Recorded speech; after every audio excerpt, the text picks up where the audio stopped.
Cool. So is that like a family farm, or did you start that, or how'd that go? No, well, it's family in that it was family money that got me into farming. I was very lucky, but I've been here 31 years now, and my dad was never a farmer. He was a teacher and a lecturer at a university and an academic. So, but I think if you've been here about 31 years and your son's farming with you, I think it classes as a family farm now. Yeah, sounds like it to me, Yeah. man. That's awesome. That's quite an achievement. Well, in Yeah. Africa, it is an achievement because you never know when you're going to wake up and they've taken your farm away from you, or done something crazy, and you've got to find a new line of work. It's unpredictable here, but that's one of the things that makes it interesting living out here. So yeah, Yeah, it's completely yeah, different to what you guys are used to, but it is what we are used to. yeah. Yeah. Well, and I'm sure with that, there's probably some level of opportunity and real upside, right? Like if things are volatile, they can go down in a hurry, but they can go up in a hurry too, right?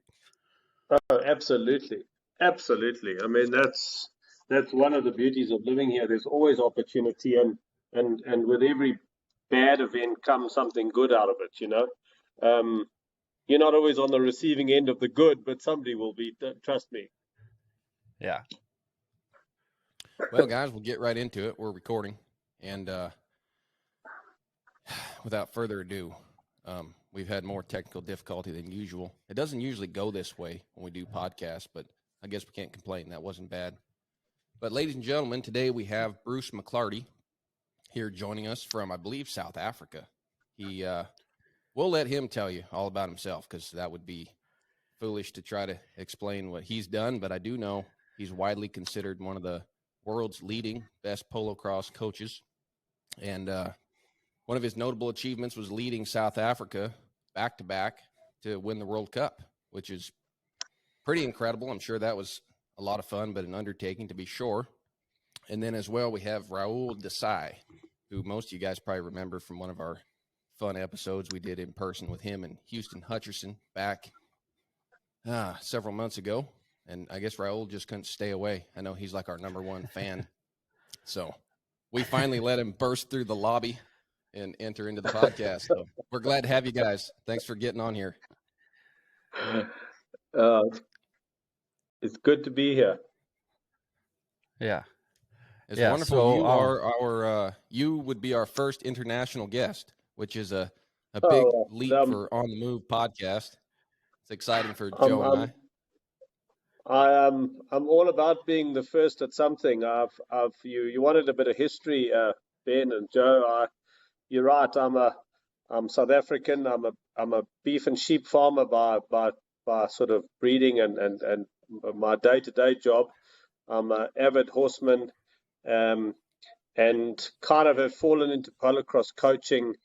Initially because I like bringing on the junior players, and obviously I had a family of my own. Funny, I started coaching the juniors long before they played, and when they came along, I sort of continued.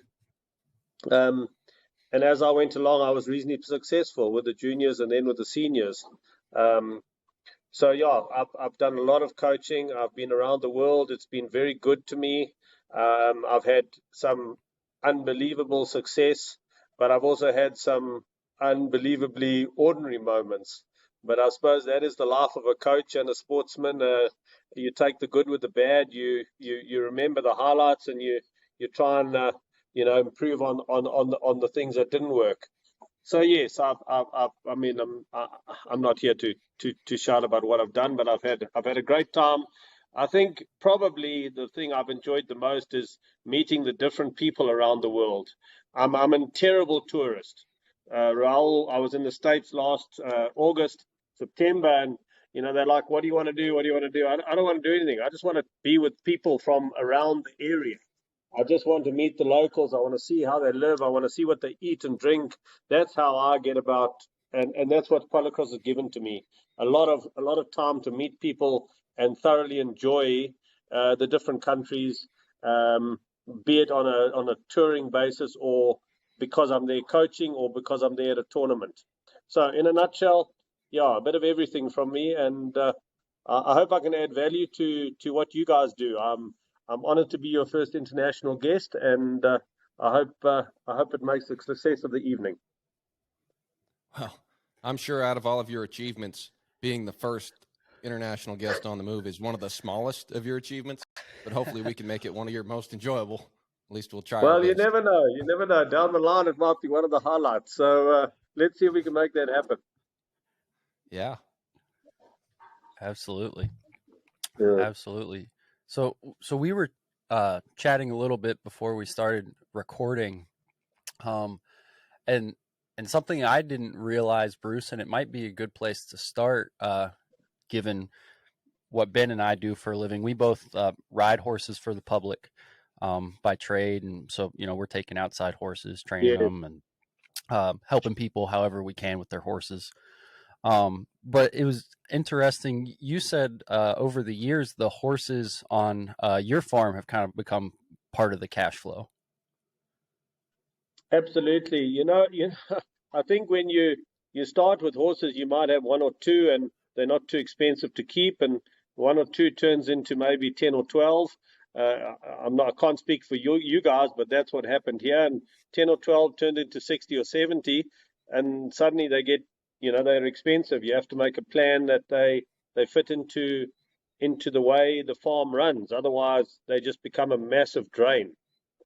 And if you guys are professionals, you're working with horses for other people all the time, you know what's involved with that, and how to run a business out of it. So yeah, my son, I'm very lucky. I married a woman who was much more horsey than I was. I just liked riding. I was a real farm kid, a ranch hand at best, but with very little finesse or technique. And I married my wife, Beth, is an amazing horsewoman. She has a feel for them. She's done well in the show jumping eventing world as a schoolgirl and a young lady. And we married quite young, so I had a lot to do with her riding then, and she taught me a lot about horses. My son is extremely gifted. My whole family rides, but he's exceptional with horses. So yeah, over time, out of necessity from cost sides, we've turned it into a business, and from enjoyment, we've thoroughly enjoyed bringing on horses, either homebred horses or ones off the racetrack, which are very easy to come by in South Africa. So it has become a big part of our farming, our day-to-day farming, where we are. So, I don't know about Ben, but I know me personally, I don't know anything about the horse industry in South Africa at all. But what I've gathered just from, limited, listening to people talk about polocrosse and polo, and it might just be those disciplines, but it seems like there's quite a bit of thoroughbred racing, and by consequence, there's a lot of thoroughbreds in South Africa, which is common for a lot of kind of colonial type countries, South Africa, Australia, etc. No, absolutely, Joe. We have, I suppose, historically, and if I give you a very quick history lesson, there were two influences in the horse world in South Africa. One were way back through the horses brought into the country by the army, when and the settlers, the Dutch settlers initially, and then the British Army over time, and they brought in a lot of horses. And then much more recently, the racing industry, which has always been very strong here. There have been a lot of horses, a lot of breeders. We've been able to do things cheaply compared to some places in the world. And as a result, there are a lot of horses. Some say too many. And when the economic times are as they are at the moment, people are getting rid of horses because they realize how expensive they are. So those are the two sides to the horse industry in South Africa. Sort of things that became, I suppose, along like from your, I'm guessing your Spanish influence in America through the Indian influence, to sort of farm type, and then you guys got the quarter horse and eventually the thoroughbred in the racing industry. We missed out on the quarter horse. We always had farm type ponies and race horses. So for us to get hold of racehorses and use them, it's not expensive, and they're always available. You can go onto a website tonight and buy 2 or 3 without any effort. So that's basically what we use for polo and polocrosse. Yeah, Joe and I were just talking about that yesterday. He was explaining some differences in the English world I wasn't aware of. Then also the kind of the imbalance between America having a lot of quarter horses and that being an easy horse to get a hold of versus Europe. And it sounds like maybe where you are, you have your own dynamic. But horses like in Europe, for instance, hunters and jumpers and horses like that, warm bloods, are prolific. And I'm sure in America that's due to our culture, especially, the American cowboy in the West and everybody, rodeo made it big and the working ranches, and we got quarter horses everywhere. So that's very interesting. I think what's happened, the quarter horses, you have unbelievable bloodlines and unbelievable depth in your quarter horse that are available to you. And historically, you can track them back for generations. What's happened in this country, there are some people who've brought in the quarter horses, and they are available. And in the Western mounted games type riding, they're quite popular. But the quality of the genetics which are available to us are nothing like you've got. And it's an old story. Why would you export your best genetics? You will export good genetics, but you're never going to export your best genetics. And I think that's what's happened here. I've never been blown away by the quarter horses I've seen here. The really good ones are few and far between. The rest are all solid. Don't get me wrong. I'm not criticizing them as a breed in any way. They're all solid horses. But I think as a better all-round type of horse, the thoroughbred is more easily accessible for us and probably better suited to what we do. What would be the application for quarter horses where you are? Mostly as sport horses, they are in the Western mounted games. Some are crossed with thoroughbreds or the local type horses and used in polo and polocrosse, but very few. And then for leisure riding. They're generally quite strong horses. They can take a bit of weight. The guy who wants to ride socially is comfortable on them. So that's, if I'm generalizing, leisure riding and Western mounted games. Do they work much stock horseback where you are? We have a completely different setup to what you guys have. It's funny because I have stock horses on my farm, and I have a go at my guys who ride them. When they come to a gate, they get off and open the gate. I'm like, why are you doing that? They ride into the crawls or the round yards or the pens, and they get off to herd the cattle. I'm like, why are you getting off? Like, stay on the damn horse. That's what I've given you the thing for. They don't have a different outlook. For them, it's completely a mode of transport as opposed to a working machine. I run working dogs as well as working horses. They've managed to work the dogs out and can still work the dogs a bit, but the horses, it's just a mode of transport. You'll get to my cattle crawls and there'll be 100 head in the pens, and there'll be 4 horses tied to the fence outside, and everybody running around shouting and cracking whips and throwing stones. So it's completely different to what you guys are used to. Yeah. Boy, that's interesting. Because here even, guys that work on a bigger outfit might even trailer the horse to where they're going to use it to work. And then you get horseback and you're like a Superman. You got 4 legs that move a lot faster than a human, and it goes wherever you want. And you got a horn you can tie off to anything you want. And that's a grand thing here in America, the way we think about it, or at least the cowboy culture, is when you swing a leg over, you're like Superman. You got 4 legs. No, it's completely different here.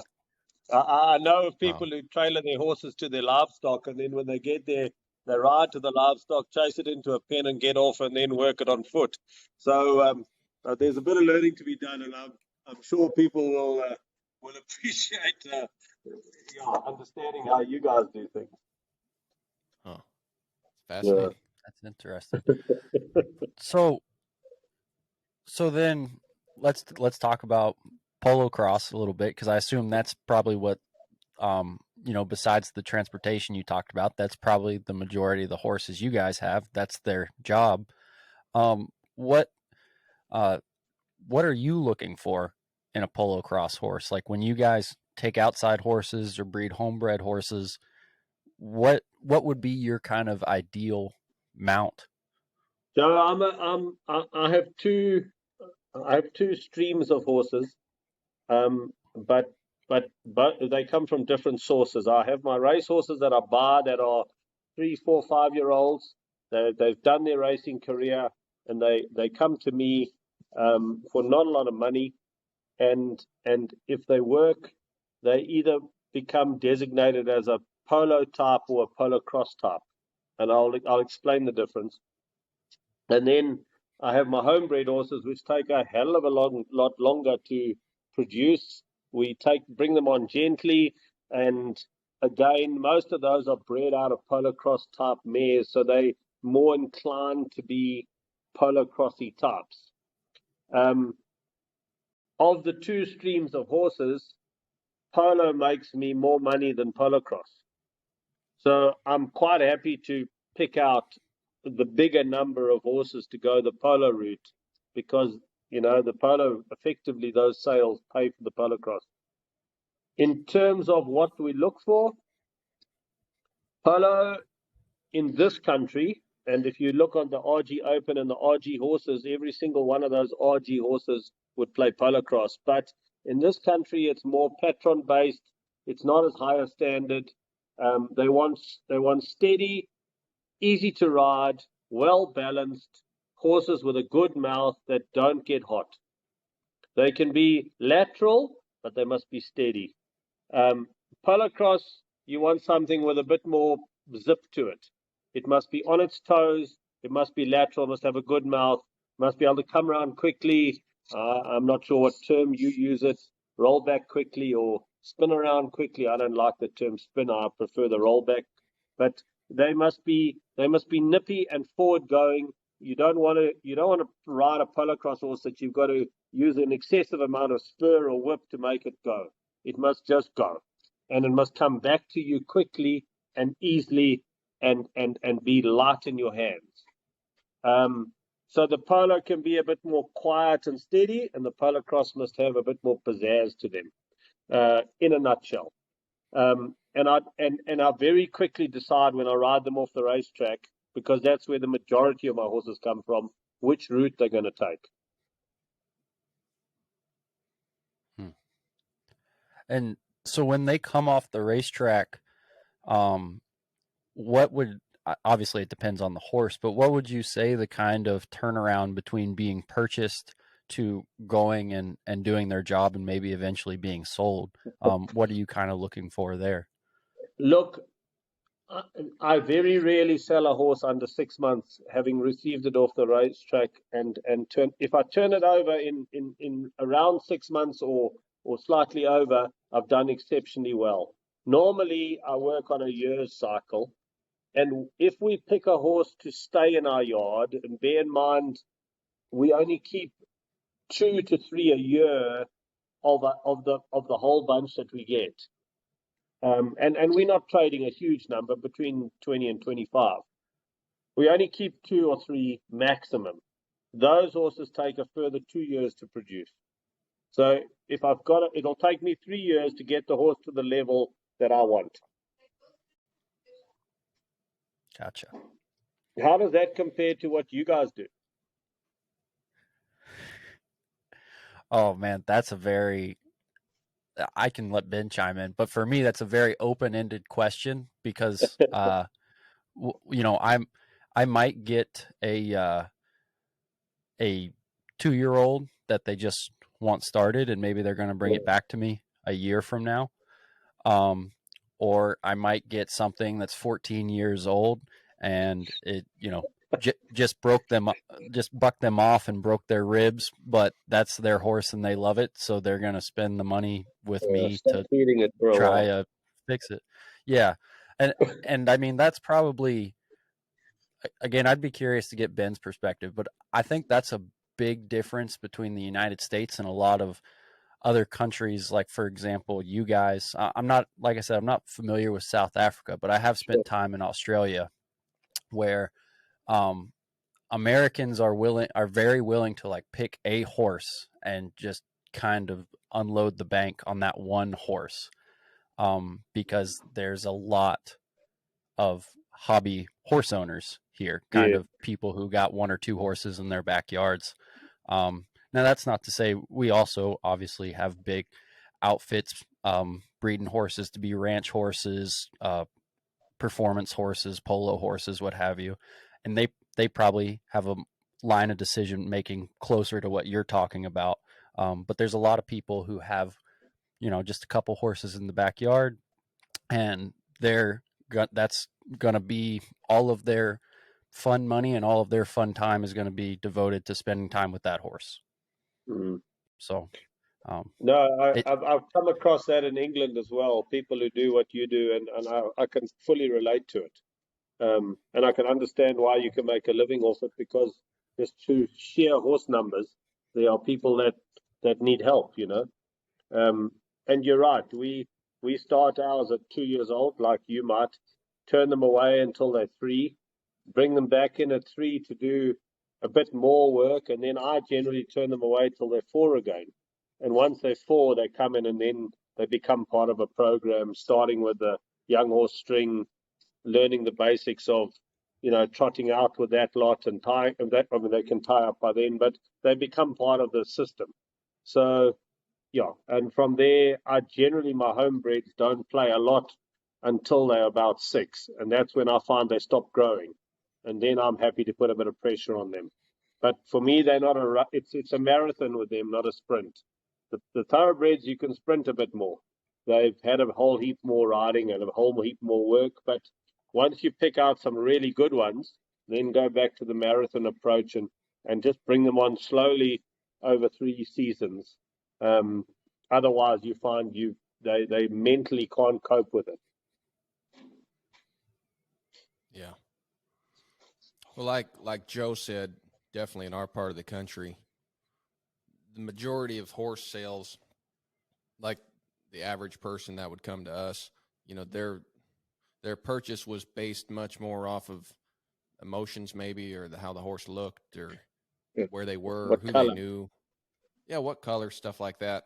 And Mm. probably only 2 out of 10 clients that at least come to me are going to compete with the horse, show it, or something we hold in high regard is somebody who's going to do a job on that horse.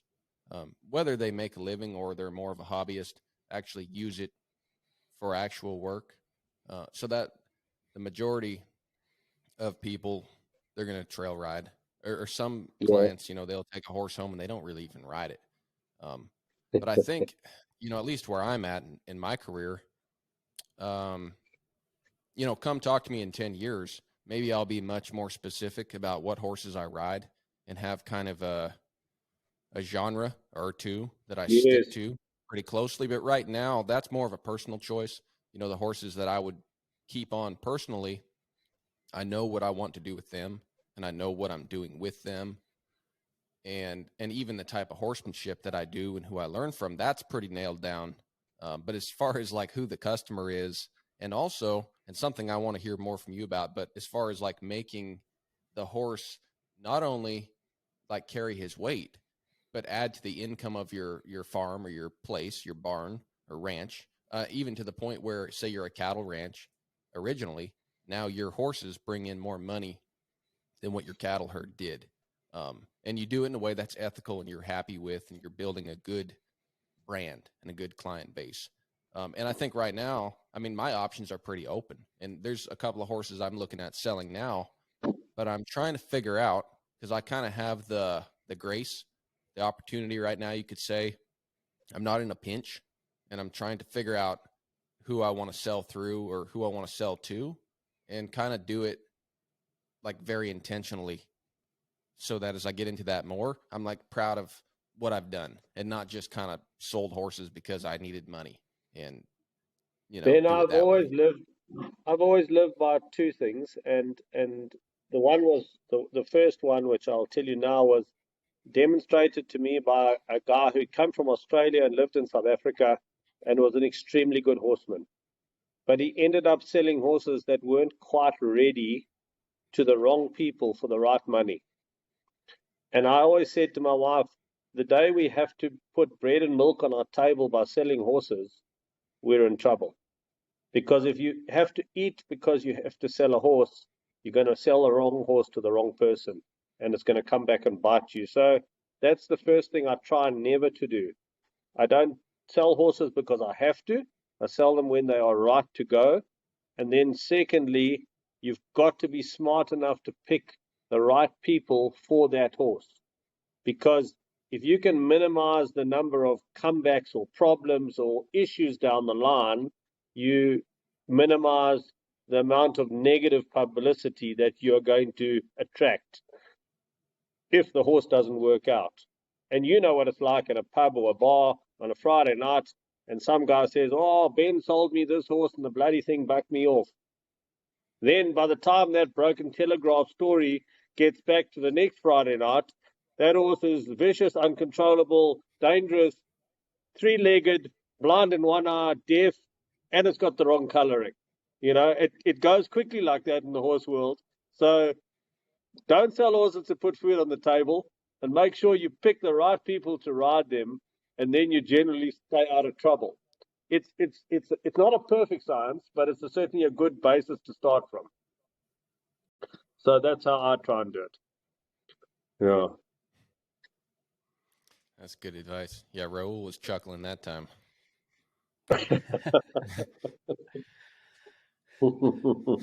So in this program where you're making these horses, Bruce, who else involved in that?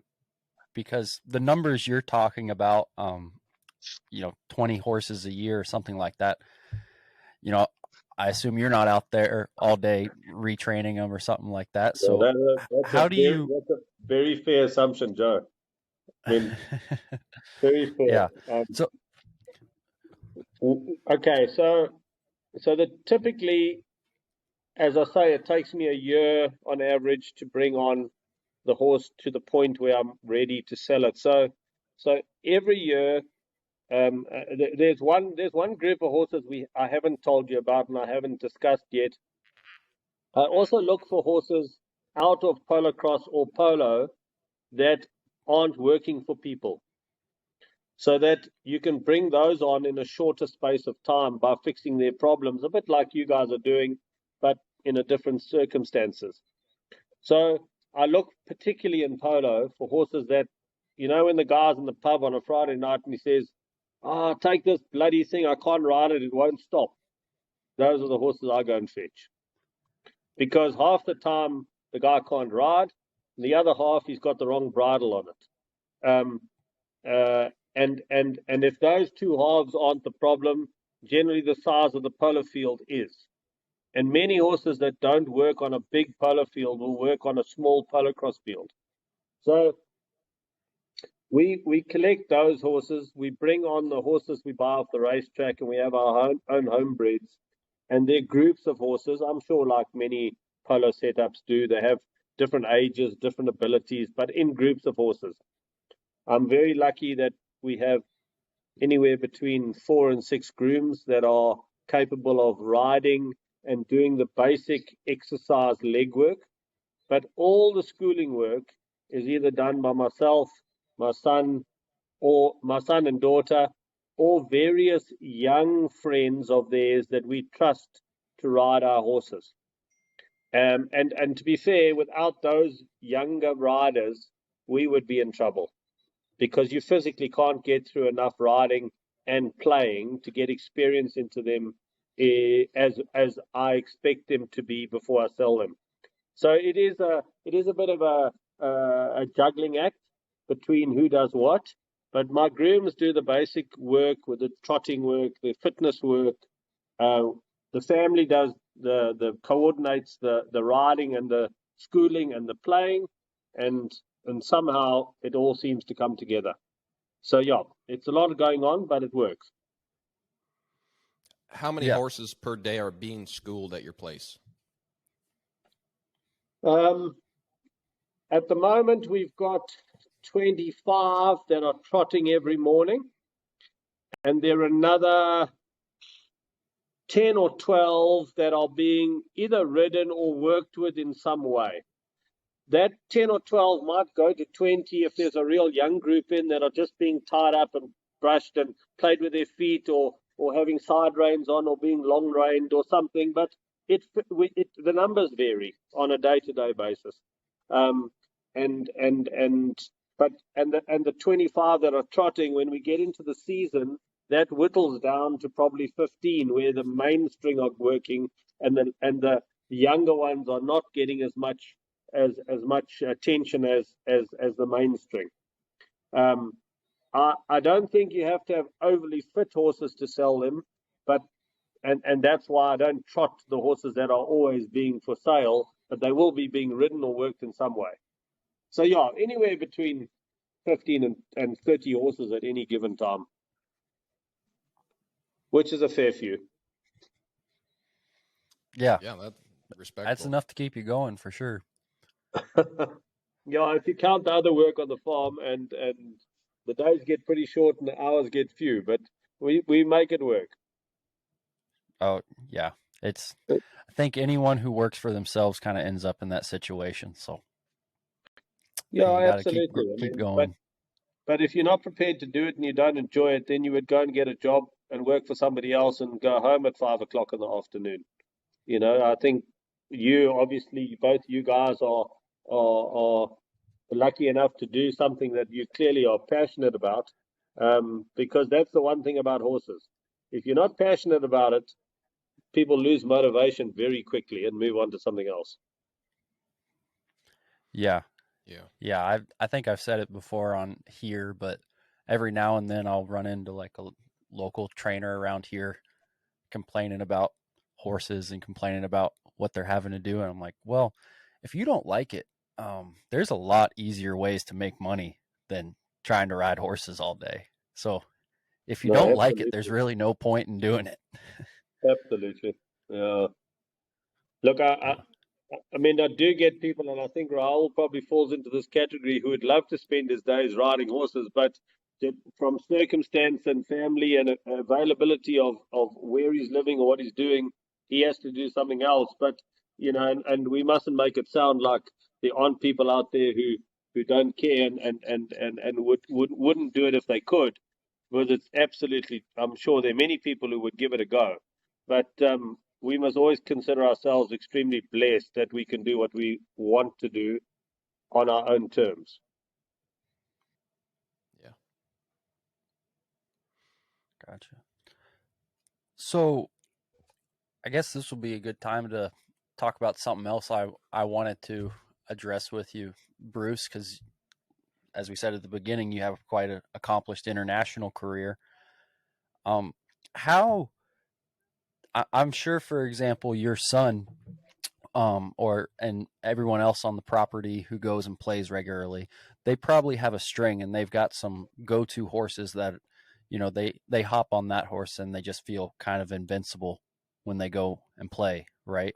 And obviously they have the big benefit of riding a bunch of horses, but is that not a very difficult thing to manage when you go internationally? For those who don't know, when you play internationally, you're not bringing your own horses with you. Because in my experience, not necessarily with polocrosse, but you can have some people who are really getting some stuff done, whatever you're trying to do on a horse, but then you put them on a horse that's a little different, maybe doesn't fill in the gaps for that person quite as much, and their level of competency goes down quite a bit. And it must be, I would imagine, very difficult as a coach to make that call to observe, oh, that person's playing very well. If I take them to another hemisphere and put them on a horse that they don't know from Adam, are they going to be able to recreate those results? So it's a very good question, and it's one that is asked to me a number of times, all the time, when I'm dealing with selection and people and that whole thing, like they must be able to ride strange horses. I look at it slightly differently. I think it is my job as the coach to be able to pick out the horse in the pool that suits them best. And to do that, you must understand how the horses go. So you have a very short space of time. You have to be able to watch that horse go around, how it's traveling, where it puts its feet, what kind of demeanor it has, both on the field and in the stable. And then you have to match that to a person who's going to suit it. And if I have to say, that's probably one of my greatest strengths, is that getting the horses right in touring teams is something that I've been complimented on many, many times. But I spend a great deal of time just watching how horses travel. And people say to me, oh, what can you see? They all look the same. They gallop up and down. But it's completely untrue.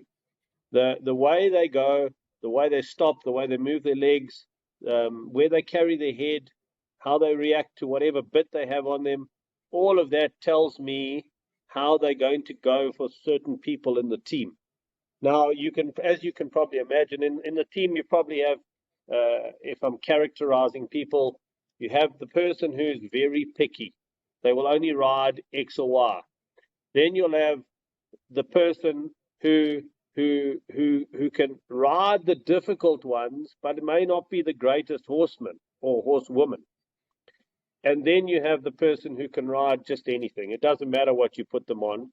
And in fact, they generally can go really well on a very average horse. So if you pick out of those categories and you understand how the horses go and you know what their sort of abilities are, then you can match up the riders, and that's my job as coach. Because you're right, if you go to a strange country and you want to be successful, you've got to ride the horses as well as the locals, or better. And in 2017, when we went to Australia with a South African men's team that I was coaching, bearing in mind the Australians, and I think I'm right in saying this, have never lost at home over 3 series, and over 3-match series, and they've certainly never lost 3-0. We went there, we beat them 3-0, we rode their horses better than they could ride their own, and even the Australian public came to us and said, listen, we have never seen a display like that in our lives. And for me, that was probably the greatest compliment I've ever had as a coach, bigger than winning a World Cup. The fact that you get Australians coming to you and say that was first class was very memorable and something I'll cherish for the rest of my life. So yeah, pick the horses for the player. Sorry, I'm long-winded, but that's how you get the best out of them. No worries. That's the point of this deal, is to be long-winded. So we got all the time in the world. That's fine, man. Yeah, it's a podcast. Bruce, when you travel to a foreign country, who supplies those horses for your team?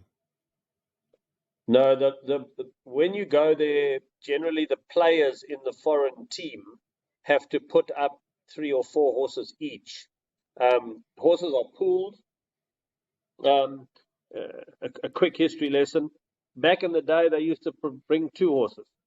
One for me, one for you. Flick a coin, heads or tails. You got one this game, I rode it the next game, or sometimes you kept it the whole time. We've developed into something which I think is a bit more civilized, where they produce 2 pools of horses. Theoretically, they're equally balanced.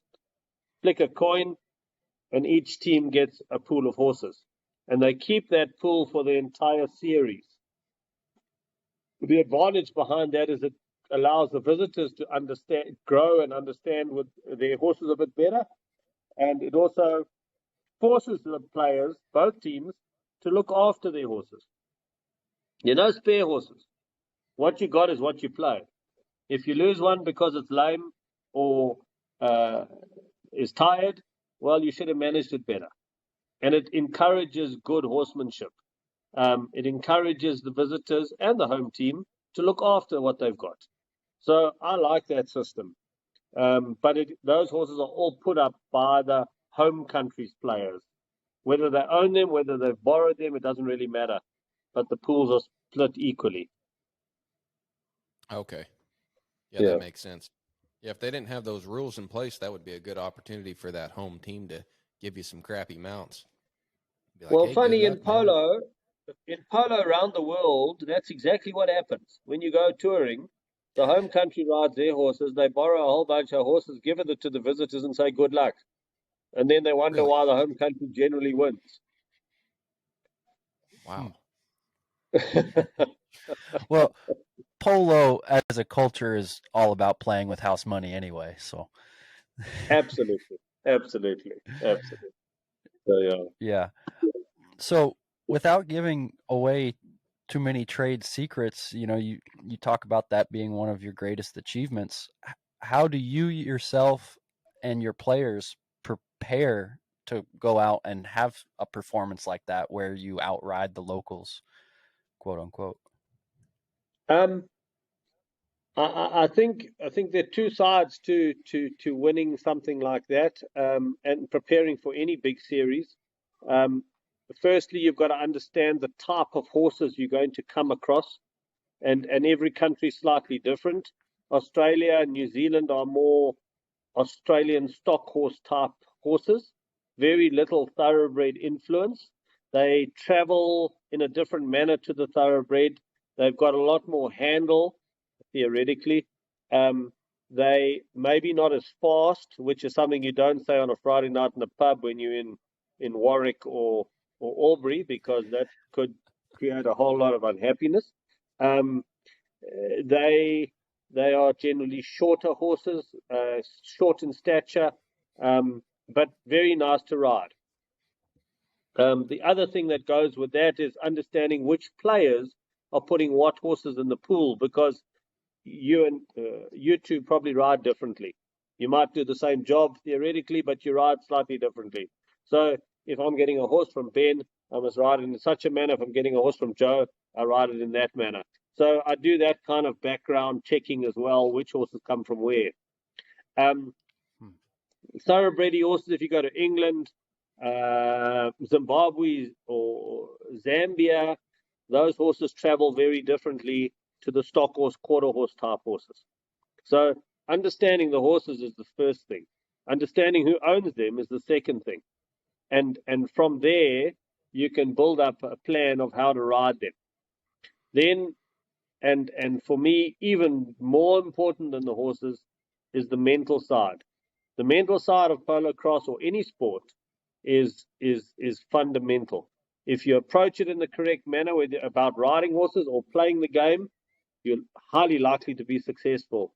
I've actually gone away from like an overly regimental fitness program to a very, very in-depth mental program with my players. And I find that stands me in much greater benefit. When the going gets tough, those guys who are good between the ears are the people who win games. You can be the fittest person in the world, but if you're weak in your head, that counts for nothing. So, yeah, bit of background on the horses, strong mentally, and you're good to go. So I would really like to, keep getting more into your coaching career. Before we go there, though, could you just give us a little background on the sport of polocrosse? For instance, when Joe first kind of got involved with it, and he was telling me, and I've been to one match so far, and Joe was telling me it's kind of like it's like blue collar polo in a way, but it's also the way it's designed. Promotes better horsemanship versus just trashing the hell out of your horse and then moving on to the next one and just whatever you're Look, playing for, certainly. it doesn't necessarily promote good horsemanship like regular polo. But I'm curious about why you picked polocrosse to get into, or if it's something you were just born doing, and then ultimately becoming a coach, and just kind of what drew you to it, and really where the sport developed and got on your radar. Yo, Ben, I don't know if we've got enough time, but let me try and give you a short version of the answer. Firstly, Polocrosse it's an intense sport played on a relatively small field. Now, I'm not that au fait with all the American sports, but um, our pitch is 150 meters in round figures by 55. It's small, it's not big. Polo is 3 times that size. It happens in a distance. It's fast, it's quick, there's quite a lot of aggression slash clever tactics slash good horsemanship, all happening right in front of you. So for a spectator value, it's good spectator value. You can see everything happening right under your nose. I find that the horsemanship is all about good handling, good turns, good matchups with the horses, both physically and using the space available. I'm certainly not going to trash polo in any way because I like the sport. I sell a lot of horses to it, and yes, there can be some ordinary horsemanship, but I dare say that's applicable to any equine sport. It's a different sport. It's more about the polo is more about space and speed, and people do get put off because there's a lot of gear on the horses. But trust me, until you've played the sport, you might not understand why you need it, but you certainly need all that gear. Polocrosse doesn't need that gear. You can go with a simple little ring snaffle on a horse without a head check in a saddle that sits you deep onto its back, and you're not balancing on top of it. It's a different riding style. So yeah, I think from a spectator point of view, polocrosse trumps everything in the equine world. Certainly better than dressage. I'm not sure about show jumping, but and I'm sure I'll have lots of dressage people up and down in arms. But I'm making a joke of that, not because I dislike their sport at all. Yeah, and the coaching, I was a competitive player throughout my sort of 20s, 30s, and 40s, but all along I've enjoyed bringing on the juniors. I enjoy being part of the team, and coaching allows you to do that forever, really, and as long as you want to, you can still be part of the vibe. And I think some people, and in my case, I certainly need that. I want to be part of the vibe. So it's an outstanding outlet for that, and I'm lucky. I've been quite good at it, and so my coaching's developed from coaching the national team to World Cup success into my own private coaching sort of business. I've traveled the world. I've run into great people. I've got now people I coach on a private basis, even if it's over the phone or on a Zoom call, like Raoul, and I've got some Aussies. I've got people in England. So yeah, it's opened up a whole new dynamic for me, and one I'm very excited about. So I hope I've answered some of your question, and if I haven't, I've probably forgotten the rest of it. So you better tell me again. No, I think that pretty much covered it, and I like your explanation of polocrosse, as simple as it was, because I'm not really familiar with that world. But the biggest thing, we talked about this at the beginning of the podcast, is all the people you meet and have fun with. I think we got that on the recording, unless we were chatting about that before we got started. But that's what I got out of going with Joe to a match here in Alabama, was all the people. It was a lot of fun. There was a good community feel and a lot of camaraderie, and do you think they get that same sort of camaraderie and people helping each other and looking forward to seeing each other at the next match? Do you have that same feel in polo? No, absolutely not. I'm lucky to have dabbled in both worlds. Polo is completely different. There's a lot about me and I, and it's a social standing thing.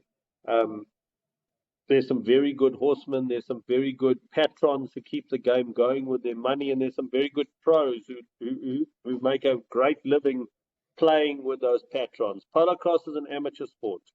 It's about family. It's about fun. It's opportunity. And as you say, when you were there and supporting from the sidelines, there's a lot going on, and it's a lot about being friends, making friends, and the people you run into. And that's one of the things that I love about it. And to be perfectly honest, for me, if you want to bring your child into a equestrian sport that involves the ball, start with polocrosse. There are many more opportunities, and ultimately they have a better foundation in terms of riding than the polo. And I know the polo people might disagree with me, but it is true. So they're going to make lots of friends. They're going to learn to ride properly, and from there they can go into other disciplines. Yeah, I've been very lucky with the friends I've made around the world, and I continue to make. I mean, in the past few months, I've had a whole pile of people for English visitors coming, and I've known them sort of very socially over a drink, and they've come here, they've brought kids, they've been coached, and they've had a whale of a time. So, yeah, it's amazing what this sport does in terms of friendships. Yeah, that's totally understandable. Joe and I, we pursue better horsemanship a lot, and we learn and ride with Buck Brannaman, who you've probably heard of. He does Yes. clinics all around the United States and some in Europe and stuff, and Australia. He used to travel there, but it Yeah. could be very easy in that community too to get into the me and the I, and I'm better than you, and it's got to be our mantra and almost a part of our devotion to make sure that we think about that as much as you think about getting better and furthering your horsemanship and what you're doing and your learning, that you think about not being all about yourself and kind of bringing other people with you, or not getting envious of other people as they get better too, and that it's more about having a community and having a good time than just getting better, because it would be no fun. You could get really good at something, and if you don't have any friends, you're not going to spend your time with much value. You're just going to be alone, or you'll be worried about who's going to stab you in the back next. And so I guess that's just a human thing, I'm sure, but it's cool. When we went to that polocrosse match, I picked up on that. Everybody was very friendly, and like, I'd bought this helmet and it was the wrong size. And so I emailed the lady I bought it from, and it turns out she was at that event and brought the new helmet over and switched it out. And everybody was so friendly, every experience I had. And that's really fun to see in a sport, and especially in the horse community, that people can treat each other like that. Look, I would love to say it's a perfect world, and it's not, but more often than not, exactly what you've said happens. It's because I think fundamentally it's so family orientated that people are happy for other people's success. Yes, there's competition, and obviously the higher up you go the ladder, the more windy it gets, and the more competition there might be. But it still comes back to that family aspect, and people are generally happy for other people's success, their progress, their good horsemanship. They're always happy to lend a bit of advice or help with a problem, be it a playing problem or a horse problem. And the one thing I've noticed over the years is how much the horsemanship has improved in our sport. And it's not 1 minute that it's come, do I believe that it's come from within totally. It's from outside, with these outside coaches, influence from all around the world, be it American riders or Australian riders or English riders that have and coaches that have put into the horsemanship in the sport. And fundamentally, if you're a horse sport and you're not improving your horsemanship, you're only going to go backwards. So we've got a good recipe for a sport that will encourage people. You mentioned the blue collar aspect earlier, and I think you're absolutely right on that. It's been named poor man's polo in Africa. There's not the social standing that comes with the polo. You can go to some polo events here that are absolutely diabolical in terms of how the horses are ridden and the standard of play. Yet everybody's going rah rah on the sideline, drinking champagne, and it's a wonderful social occasion. For me, I would rather go to a smaller polocrosse tournament and have a wonderful family occasion and watch some decent horsemanship throughout the ranks. So it is a different thing. And I don't think it's fair to compare the two all the time. The common denominator is a horse and a ball, but that's pretty much where it ends. Um, and I'm very glad that the first event you went to kind of impressed you, because that's what we want in the sport. Hopefully, the next two or three you go to don't disappoint you, but we've got to aim high. Yeah, I'll let you know. We might have to get you over here to straighten them boys out if it is. Raul I was with Raul in Virginia in August or September. I nearly died of heat exhaustion. It was so hot and muggy. I live sort of in the Midlands, where we're a bit of a higher in the high country here. We don't get the same heat. Then they wanted me to coach them half the day in the sunshine. I nearly went on strike. It was very, very unfamiliar territory for me. But I would very much like to come back one day. Awesome. Yeah. So while we have your ear, because I live in Virginia. I live probably about 4.5 hours from where you were teaching this past August, September. I didn't make it up there, but I did, now that we have your ear, because we have this platform and we kind of have a captive audience with you, I wanted to hear some of your thoughts on coaching. I've played one season so far, and I'm not a avid polocrosse player. I would say I'm more like I have my business and I like to do something with my personal horse on the weekends. And as Ben alluded to, everyone I've met that's involved with polocrosse has been a lovely person to be around. So I like going to the events and I like getting better and kind of pursuing this. When I first started watching the game, though, and kind of trying to learn, again, from not having any background at all, I'd watch play happen and I'd think about when something good happened or something bad happened. And my first impression of all of it was, when you're on offense, the worst thing that can happen to you is the flow of the horse's feet stops or has to be redirected in a really hard way. And so, like, I would watch these possessions go back and forth, and all the possessions where someone scored, they were flowing. The horse really didn't have to break stride or do like all these hard turns or anything like that. And then all these possessions where, if you were on defense, it was a good possession, whether it was a turnover or a missed goal or something like that. It was because your horse's feet got shut down. And I think I looked at it through that lens because, Ben and I start colts and we look at it. And when you're starting young horses, the key to the whole deal is keep the feet moving. You got to, as Ray Hunt used to say, like, you got to keep the feet freed up. Yeah. So I would watch the offense and I'd be like, if their horses' feet were freed up and they could just kind of roll down, and, even if they didn't make a pass right away, they kept everything flowing, that was good. And if things didn't keep flowing, it almost always resulted in a bad situation. And obviously I've learned a lot since I've played and learned from people like Raul, who understand the game and been really impactful. But I'd be curious to hear your thoughts on that, because that was my first impression, just from a pure understanding how horses work, watching the game. Those were my thoughts. So I'd be curious if that rings true, or if you're like, no, don't think about it like that. Don't worry about that anymore. You should focus on XYZ.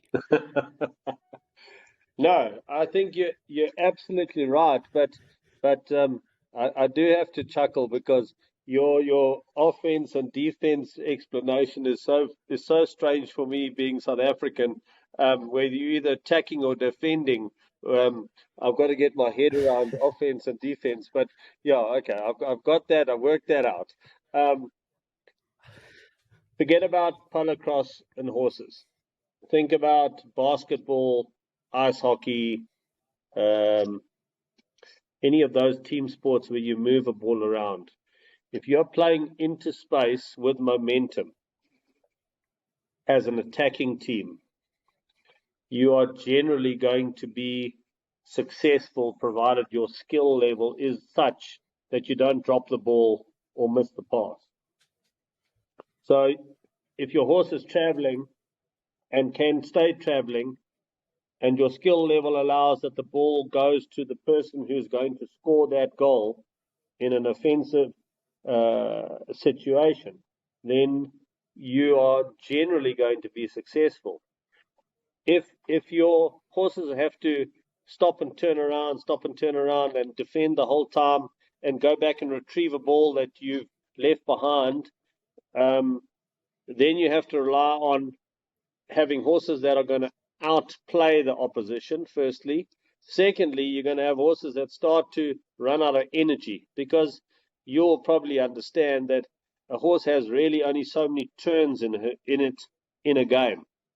Yeah, I mean, it's always a number that we throw around. It's going to have 30 turns or 28 turns or 46 turns, but it depends on how fit the horse is. But you don't want that horse to be stopping and turning and going back. If you've got the ball, you want to be flowing forward. If you've got the ball in a basketball game, you want to be going down the court, moving it amongst the players and getting it to the hoop.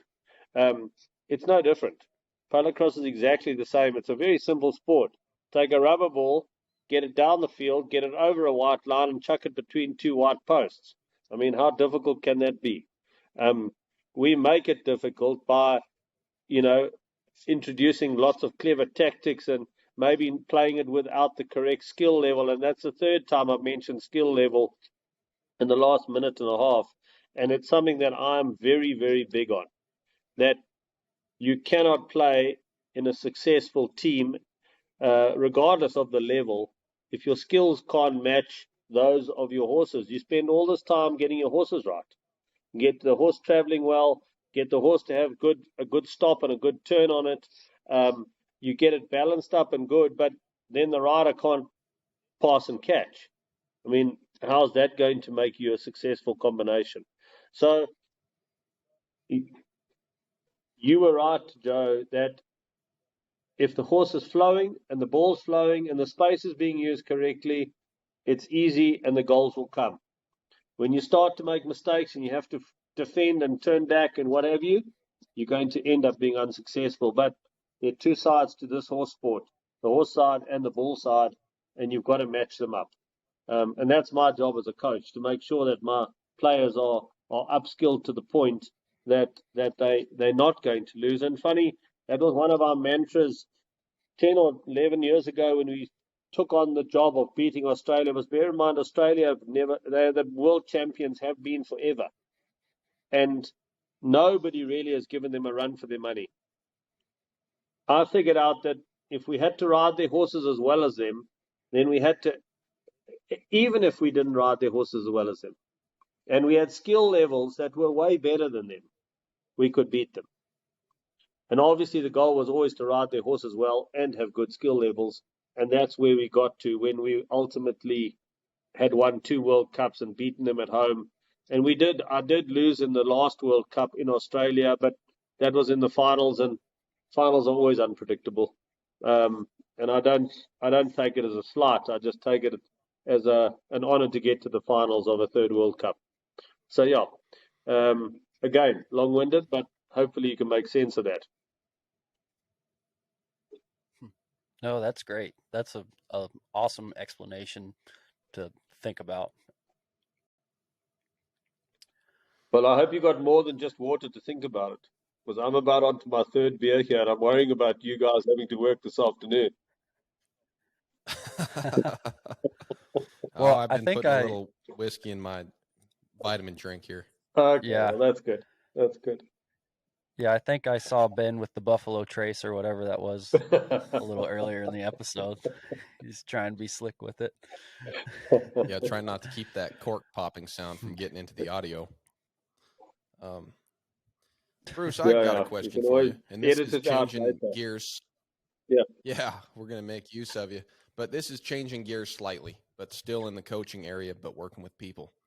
I listened to a podcast that you did with somebody, and you were talking about working with people and helping them with various aspects of winning and playing at their top level. And one of the things you said is people have to understand and believe that they can win. And that's something you hear a lot of motivational speakers say that exact slogan. And that's sort of a lofty platitude until, rubber hits the ground and you can put that to work. So when you're working with one of your players, what are some of the mechanisms you work with them to put that into play so they can really believe that they can win? And it's not just something they think about. Like Bruce said, I should believe that I can win, but some practical stuff that you would work with somebody so they can understand that and really know that, and it helps them on the field. It's an interesting point because that whole discussion came from a series, the World Cup in 2007. We had an unbelievably talented South African team, and we lost in the semi-finals to Australia on a game we should have won. We had them on the rack. It was in the last minutes of the game. We made a silly error, and we didn't see the ball again, and we lost by 4, having been 1 ahead at that point. And I always came back and I looked back at that and said, those guys wanted to win, but they didn't believe they could win. So you ask me, how do I get people to believe they can win? I break it down into a process like I do with everything else. It's basically goal setting, but you provide the players with the understanding that they are equipped with everything that is needed to win. Therefore, the idea of winning cannot be foreign to them if they have everything they need to win. So, in a simple way, if you're playing with Lego blocks, and I think you get Lego blocks in the States, if you have all the blocks, you can make whatever you need to make, that picture on the box. But if you don't have all the blocks, you can make it to a point. And after that, you can't complete the task. So if you don't believe you can win and you don't have all the assets to win, your planning's not right, your skill level's not right, your preparation's not right, your finances are not right, your support levels, your support team's not correct, etc., etc., etc. If you don't get that all correct, you can't win. You can't be successful. You can't produce horses as horse trainers if you haven't put all those things in place. Because ultimately, producing a horse for you is winning. Getting a horse correct is winning. And you will come with a horse that bucks off the casual rider and breaks their ribs, as you mentioned earlier. And how are you going to fix that? Well, you're going to fix it through a process. And at the end of the process, you have won because you fixed the horse and the rider's now happy. So it's no real difference to me coaching a World Cup team and saying, well, you must believe you can win. I'll tell you how you're going to win. You're going to win by doing X, Y, and Z. And it's a simplistic way, but it works. I'm a firm believer, and I've said this to Raul a number of times. When I coach, I talk about options. I will give you all the options that are available to you. And I will give you the mental capacity to pick the right option under pressure. Because any fool can pick an option when there's no pressure. But when there's pressure, you've got to be able to pick the right option. So if I can get you to pick the right option under pressure, having understood all the options available to you, you are going to be successful more often than not. So in a nutshell, that's kind of how I go about it, and it's my philosophy of how I coach and what I believe in.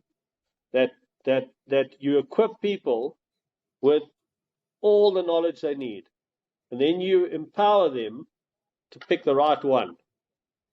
But because you've brought them through your system, you're nearly guaranteed that they're going to pick the correct one. Right and correct are not always the same. And it's worked for me, so I'm going to keep doing it. If that makes sense. Yeah, that does.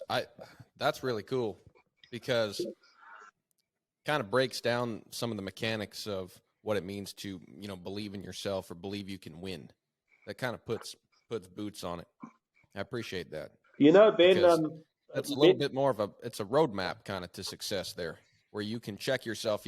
We work on this horsemanship stuff, and a lot of it is progressions. A lot of it's, if you can't get this, then you probably didn't have that in place.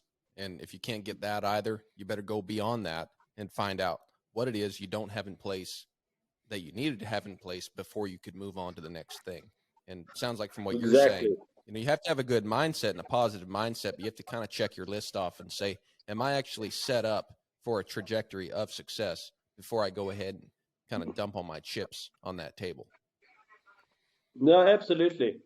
There was something I was going to come back to now, which has just jumped out of my head. But what you say is exactly right, and it applies to all aspects of work or sport. I was told by a guy many years ago, we were having a fierce argument about winning, and he was like, "Winning's not everything." And I said, "Listen, mate, winning is absolutely everything.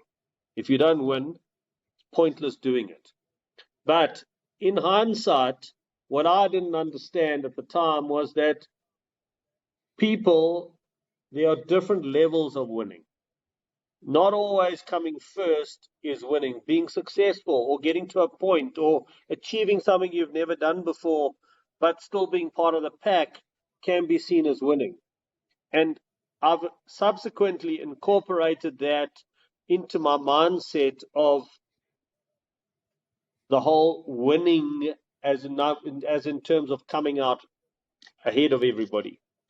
Doing that small things, the small steps, the small goals, but understanding how and why all along, the options all along. And ultimately, yes, you can win at various levels. You might win with that colt that's never done X or Y by just getting it to do that a little bit extra. But is that going to win you the colt breaking contest? No. But if you've done enough of those, you might end up winning the damn contest. It's the same with a sports person or a team, little bits at a time. But they've got to understand what they're doing. That colt has to understand why you are doing X or Y to it.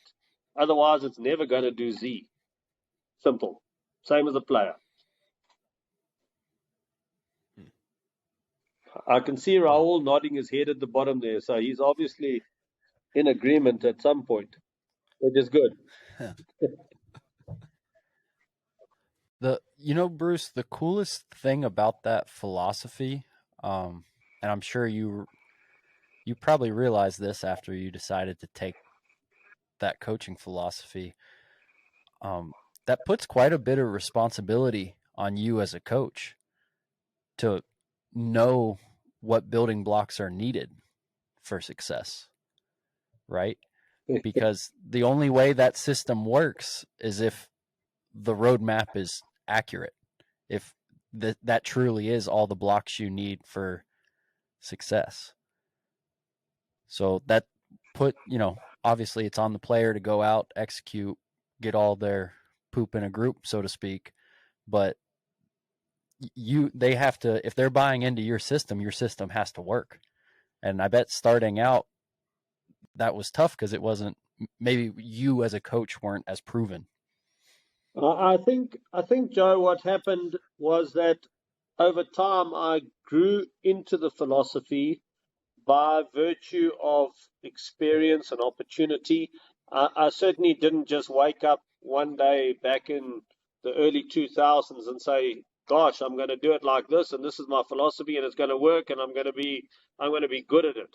I started out with an opportunity as a horse coordinator at a World Cup, and I ended up helping the ladies section in the world. In a World Cup, the team is 4 men and 4 ladies.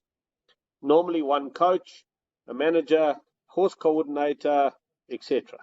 I ended up being the horse coordinator, but the coach, who was a good friend of mine at the time, he unfortunately was terrible with the ladies. He had a military background. He treated the men like soldiers, but it didn't work with the ladies. So I ended up kind of dealing with the ladies, and I learned quite a lot from that. And I've always considered myself to be quite a good ladies coach. And but it was from those days where I kind of had to step in and make a plan. And he played a particular style of polocrosse, which I still utilize, but I'm not a complete disciple anymore. I've kind of changed the way I do it and my philosophy of how the game must be played. But it's come over time. It's come over many series. I've done, I don't know, I'm very close to 100 international games on my CV, which in polocrosse, being a small amateur sport, is quite a lot. If you were a American football coach or a basketball coach, it would be like 3 months' work. But where we come from, it's a hell of a lot of coaching and a lot of international games. So I have changed. I have grown. I've developed. I'm much more comfortable in what I want to do, and I'm not scared to take on the responsibility for the players. I see them as my team. I want to be in charge. I'm by no means. I don't think, and Raul might say otherwise. I'm not overbearing, and I'm not like it's my way or the highway. But I want people to understand that there's a very clear roadmap in my mind and my techniques. And if you buy into that, and I think all coaches around the world generally pick players who are likely to buy into the way they do things. And in your big pro teams, the players that move around aren't necessarily happy with the philosophy or the setup, and then they go somewhere else, and then they flourish. You can probably quote from American teams many players that I wouldn't know, and I can quote from sports that you wouldn't know, where people have gone from Team A to Team B, having been very mediocre in Team A, and are absolutely world beaters in Team B, just because the environment suits them better. As a coach, your job is to pick people who are going to work in your environment. And I've always said that in the small sports, and I can't speak for the big pro teams, I only speak for the small sports, your 4 or 6 or 8 best players may not be your best team. You might find that you need some of the slightly fringe players to make up that best team, because they can get the best out of the real stars in the team. And it is a bit of a different philosophy, but it's one that I certainly stand by. So, yeah, I've grown and developed over time. And I mean, I dare say you can equate that to your careers with horses. I mean, when you first started out compared to what you know now, I would say there's a vast difference. Same for me. Yeah. You'd like to think so. Yeah. Could you expand on that just a little bit, on bringing in a fringe player to play with your top players, and just the chemistry and how that works, that it makes the team stronger and better? The good players generally have an arrogance about them, a massive self-confidence, an unwillingness to sit on the sideline, a total belief that they are good enough to get the job done.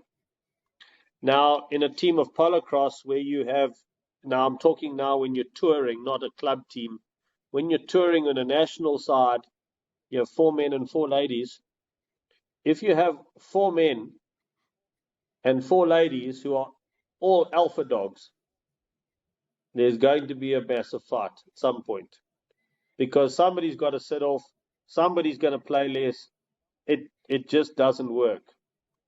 Bring in a fringe player who's just happy to be around, get the odd chucker, be part of the team, experience the moment, and if they happen to be somebody who's got a easygoing, funny personality who can make people laugh, then you've got a recipe for absolute success.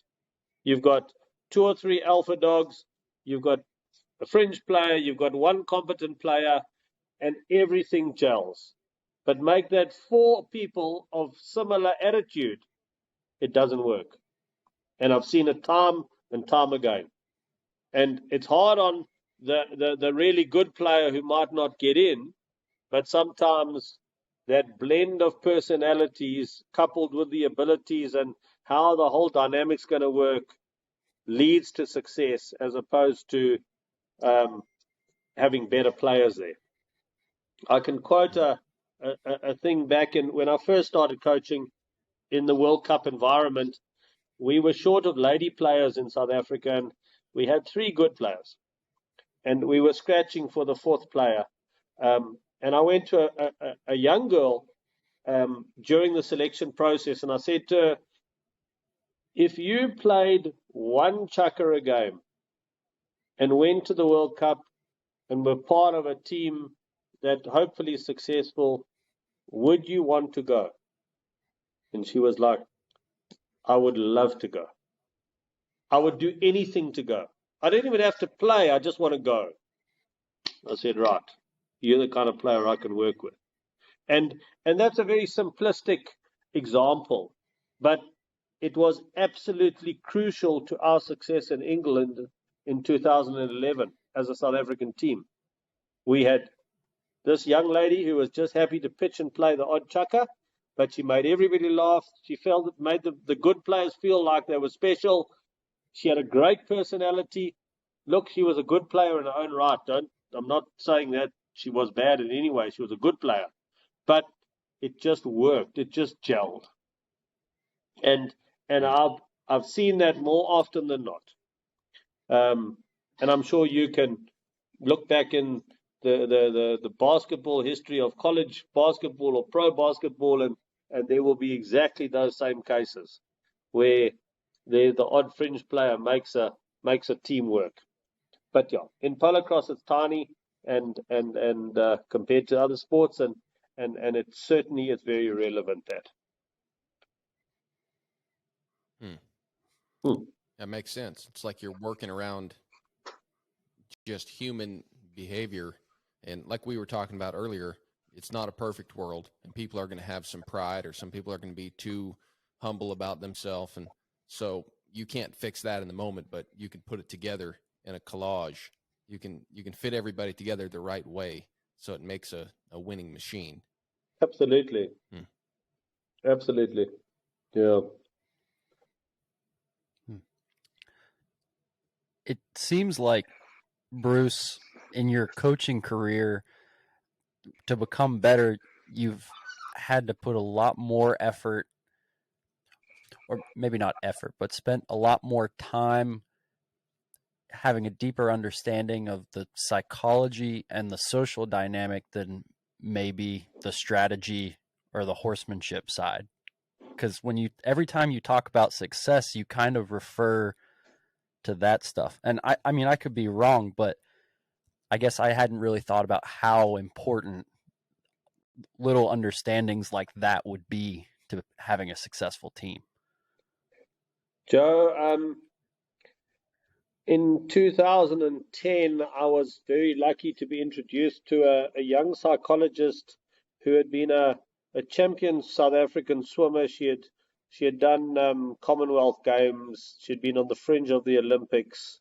She was a very, very competent swimmer and sportswoman herself. And she had gone to study psychology and then sports psychology. And I was introduced to her, and I eventually got her to come and work with what was going to be my World Cup team.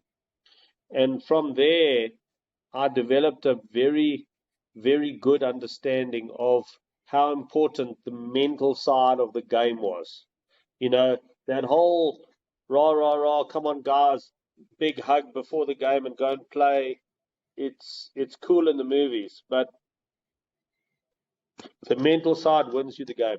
And this psychologist Kirsten van Heerden, funny, you guys don't play cricket in the States in any great shape or form, but the ladies cricket World Cup is on the go at the moment here in South Africa, and for cricketing nations and ladies cricket, it's a big thing. And Kirsten van Heerden is the sports psychologist for the South African cricket team, who tonight, for the first time in the history of South African sport, the cricket team got through to the finals of a World Cup in a short form of the game.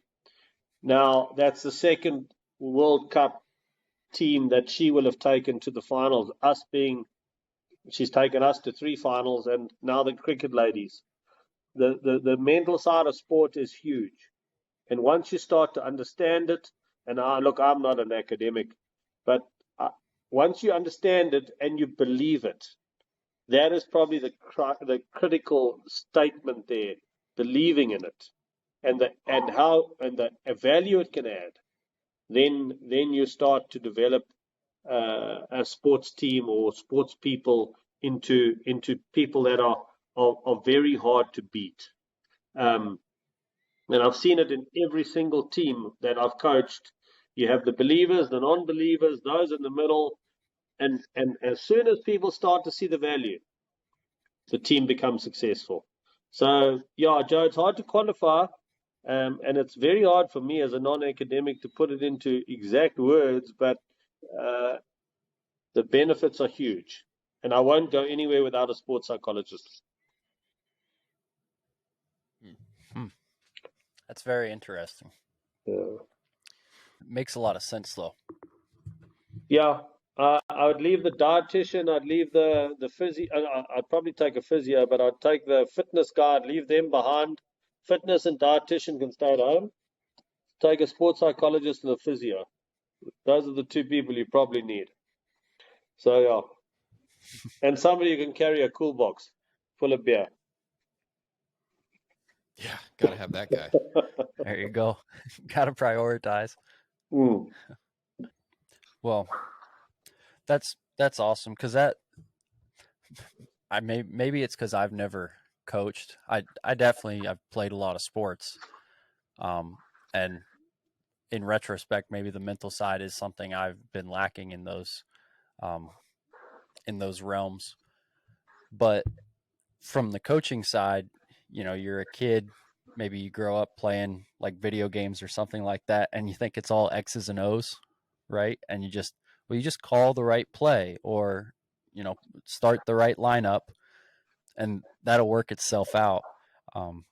So it's not something I've necessarily had to think about, but obviously in any pursuit, not just sports, if the mindset's not right, the rest of the preparation doesn't really matter at all, I guess. So that's really interesting. That'll be good for me to kind of delve into as I think about this for the next couple of days. Well, I don't want you to think too hard, Joe, but the reality is at lower school sport or social sport, you can have 1 or 2 really good players on a team, and they can make or break the whole team success. But when you get to elite sports and everybody's very similar, that's where the difference starts to be seen. So it's important to teach the younger players, and I coach kids down to ages 8, 9, 10, normally sort of early teenagers, but I start introducing them to the mental side then, and it may not have a big bearing on their initial success in the club games, but when they get into international competition and the teams are close, the competition's tight, then what separates the teams? In equestrian sport, horses. What horse better than the other one? Sure. Skill level? Absolutely. But if those 2 are on par or on point, then what's the difference? It's what's between the players' ears, really. And it always comes down to the team that can handle the pressure. And how do you handle pressure? Well, you handle it by being aware that it's coming. You know what's likely. You understand how you can get out of it. You understand your strengths and your horse's strengths. Your teammates' strengths. It's all about planning and preparation. I.e., it all comes back to options. Understand the options, you can deal with it. So Yeah. it's for me. It's about breaking things down into things that people can understand. When you ask me a question, hopefully I'm not too long-winded when I'm talking to the players, but they say, how do we do this? And I say, well, you're going to do either A or B, and that's the result you're looking for. So when it happens on the field, they're not surprised by it, and they can pick A or B. It's simple. Yeah. That Makes sense, man. Yeah, we're gonna get ready to wrap this thing up, Bruce, but you've given both of us a lot to think about, and it's amazing what you pick up from a lot of different sources, and even inside this conversation, some of the turns and twists, but all of it has a lot of meaning. And even this past week, Joe and we both listened to a podcast about a guy who developed a system for shooting bows and arrows and guns. And he talked about being deliberate about thinking about the execution of the action. And then not even that only, but then making sure that you're focused on the correct action. And, it was something that it rang true to us for what we were doing in our own lives, horsemanship wise. So you never know where you're going to hear a bit of information from that's totally outside of the sphere of what you're doing and completely accurate to your pursuit. And I really appreciate you coming on and spending time with us today. Like I said, you've given us a lot to think about and really enriched our afternoon. Well, it's been a pleasure being here, and I hope I've added value. And as we say, you can always learn from somebody, and I look forward to meeting both of you one day in the flesh, sharing a beer and talking horses, because that's what I really like doing. Yeah. Same here. Maybe we'll when we're on our On the Move World Tour, we'll try to put somewhere in the Highlands there on our schedule, and we'll come up and see your outfit. That'd be pretty fun. It would be an honor to have both of you. So consider that an invitation anytime. Sounds good. We'll take you up on it if we can. And Raul, thanks too for sitting in and your contribution. Good to see you. Yeah, and facilitating all this. Thanks again, Raul. You bet. Yeah, that's why we do it. So it's Cool. fun so far, and we're learning a lot. So we'll see you guys. Everybody listening, the spiel. We tell you ought to go check out our Instagram and Facebook and follow along to catch updates about new episodes and stuff like that. And when we do finally get some sort of merch or some kind of paraphernalia we can sell to you, that'll be on there as well. So everybody take care, and we'll have a new episode for you next week. Bye.